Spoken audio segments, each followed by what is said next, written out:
What's up, guys? Welcome to episode 4 of the Rags to Riches with Real Oviedo. I've now completed the next 10 games and we're now at the business end of the season. So what we'll do is we'll go straight into the fixtures. So the last game was that one there, Cedar Marino. As you can see, I had a decent start. I got Cadiz, as you also remember, I had Cadiz in the Federation Cup. And I won the first leg 2-1. Diego Severo put me 1-0 up, and then Alastia own goal. A couple of minutes later I made it 2-0 just before half time. Cadiz did pull one out through Carlos Alvarez. But stats wise it's pretty even. They had the far more possession. Shots 10-9 in their favour, and I had 4 on target to their 3. So it was quite good to come away with a 2-1 win. Straight up next was a league game at home to Real Madrid C. Diego Severo in the 64th minute gave me a 1-0 win for a good start to the section. 12 shots to 6 on target in my favour, and 6 shots to 1 on target in my favour. 12 shots to 6 altogether, not on target even. Possession was 15-49 in their favour. I came away with a 1-0 win. Next game was another 1-0 win. Oviedo, who actually beat me in the second game, I believe, actually. First defeat. Manu Busto gave me the lead in 25th minute, and we held on to the end. 10 shots to 5 in their favour, and 4 shots to 2 on target in their favour. And they got 55-45% possession, so did well to come away with a 1-0 win there. I then had the second leg of the Federation Cup at home to Cadiz. It was 0-0 at half time, but then Xavi Cazero in the 52nd, Manu Busto in the 53rd, and then Diego Severo in the 74th gave me a 3-0 win and a 5-1 win on aggregate, and I was actually then drawn against Cartagena. In the league I then played Avilés at home and beat him 2-1. Diego Severo in the 2nd minute and Ivan Rubio in the 37th gave me a 2-0 lead at half time. The league's leading scorer Nayad did score for Vélez with 13 minutes to go, but we held on. Stats wise again, Avilés would actually feel hard done by. 22 shots to 9 in their favour, 7 to 5 on target in their favour, and 58 to 42 possession, and I managed to hold on for a 2-1 win. So at that point I actually won 5 games on the trot. I then went to Sanze and got absolutely destroyed 6-0. Jean Garcia put Sanze 2 goal up in the 2nd minute, and then absolutely all hell broke loose in 5 minutes. David Sanz made it 2-0 in the 24th, Maria Mena in the 27th, and then Sanz again in the 29th made it 4-0. So it's 4-0 down at half time. Raul Ruiz in the 47th, and then Sanz completing his hat-trick in the 62nd, ended the scorer to make it 6-0. So 16 shots to 13. They had 8 shots to 5 on target, and they scored 6, which is really disappointing. Possession-wise was only just in their favour at 51-49. I then played the quarter-final of the Federation Cup at home to Cartagena. Josepe Sene put me 1-0 up. Diego Severo made it 2-0 in the 65th. However, Tromanesi made it 2-1 in the 73rd, and that was to cost us. Went into league action at Sporting Gijon, being drew 1-1. Was actually really annoyed with this. Diego Severo put me 1-0 up in the 54th, but an Alex Serrano penalty in the 90th minute pulled it level. It's 12 shots to 8 in my favour, 4 all on target, and I had 58 to 42, but I was disappointed to have a last minute penalty cost me. I then had the second leg of the quarterfinal against Cartagena. Jorge Perona put them 1-0 up, and then Alvaro Garcia made it 2-0 just before half time to give him a 3-2 lead.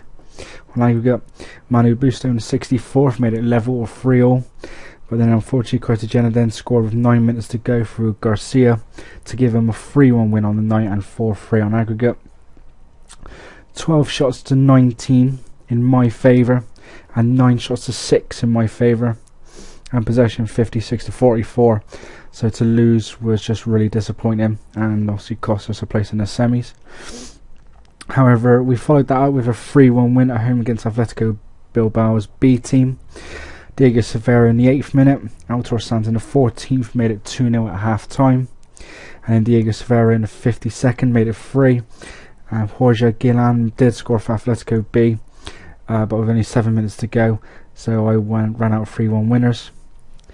11 shots to 8 in their favour, 5 shots to 4 on target in their favour.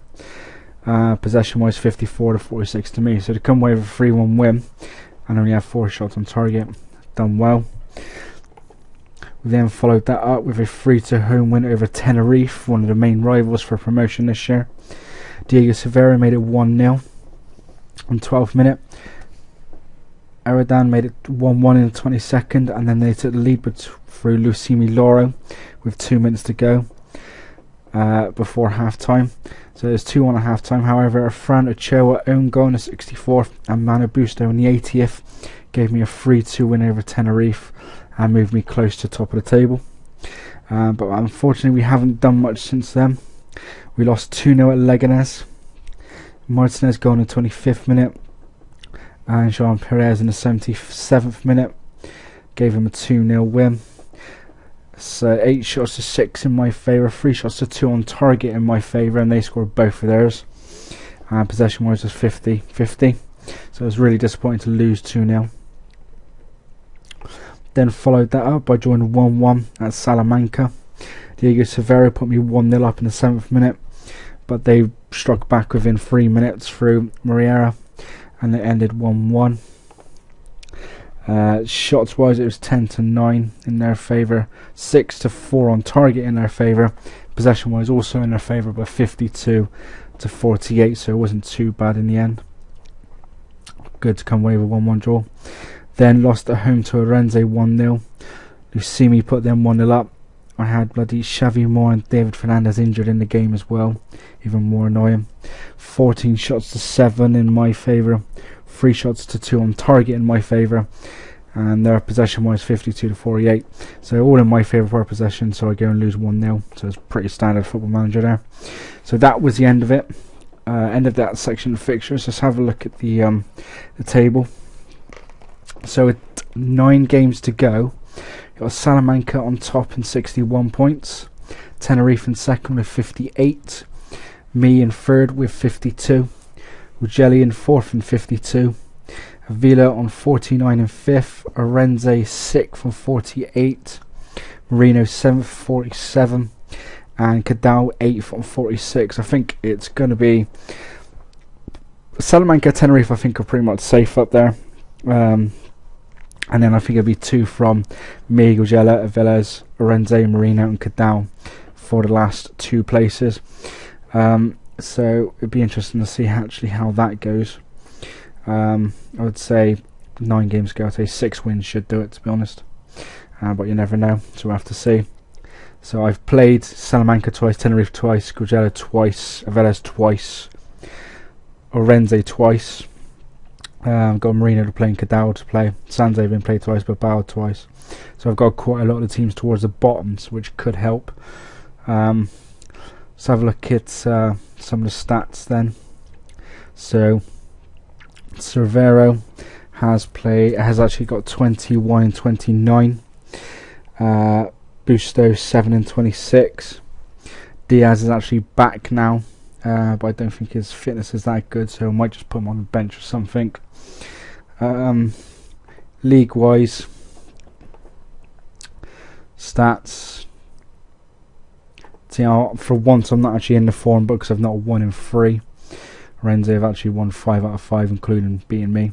I've gone 3 games without winning, which is annoying.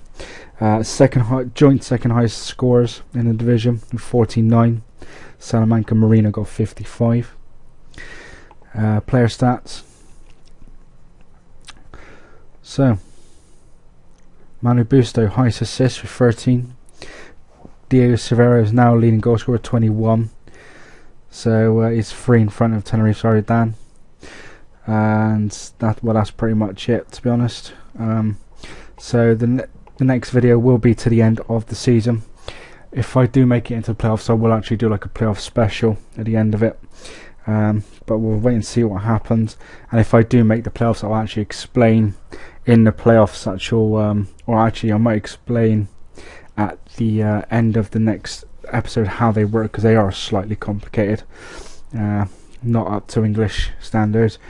The simplest way to put it at the moment is that whoever wins my division, so Salamanca, may not even go up.